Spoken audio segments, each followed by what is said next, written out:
हरे कृष्णा। आखिरकार वो समय आ ही गया जिसका सभी भक्तों को बड़ी बेसब्री से इंतजार रहता है।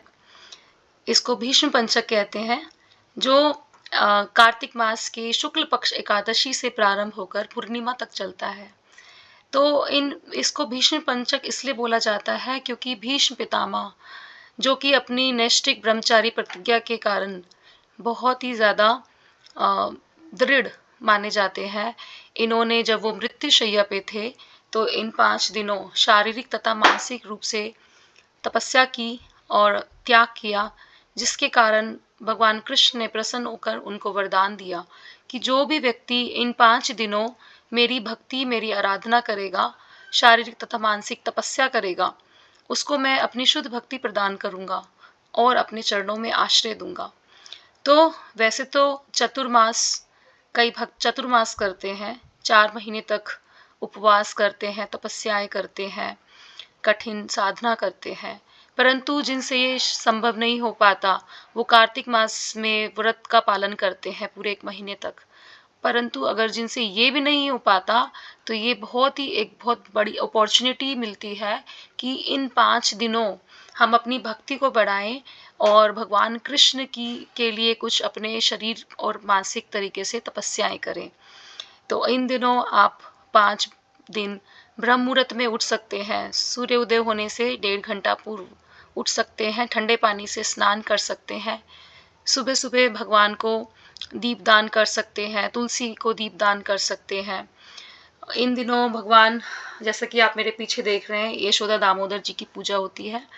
इसके अलावा आप भगवान कृष्ण की लीलाओं का श्रवण और कीर्तन कर सकते हैं और आप भगवान के पवित्र नामों का, जिसमें से सबसे पवित्र नाम, सबसे महामंत्र है हरे कृष्णा कृष्णा कृष्णा हरे हरे, हरे राम राम राम हरे हरे, इसका जाप कर सकते हैं। तो इसके अलावा आप कुछ शारीरिक तथा मानसिक तपस्याएँ भी कर सकते हैं। जैसे कुछ भक्त लोग इन 5 दिनों सिर्फ़ गाय के बनी ही चीज़ें इस्तेमाल करते हैं, जैसे गाय का दूध या गाय का घी या दही या गाय का मूत्र या गाय का मल। परंतु अगर ये संभव ना हो, तो कुछ व्यक्ति सिर्फ़ दूध या सिर्फ़ पानी पे रहते हैं, और जिनसे ये भी संभव ना हो, वो सिर्फ़ कुछ फ्रूट्स पे ही आश्रित रहते हैं।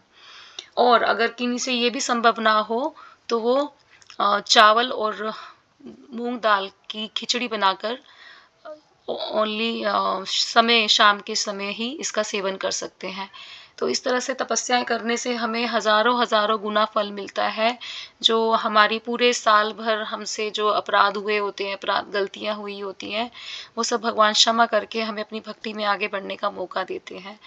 तो इसके अलावा इन 5 दिनों भगवान को कुछ हम अर्पित भी कर सकते हैं, और अगर संभव ना हो, तो हम मानसिक रूप से भी भगवान को वो अर्पित कर सकते हैं।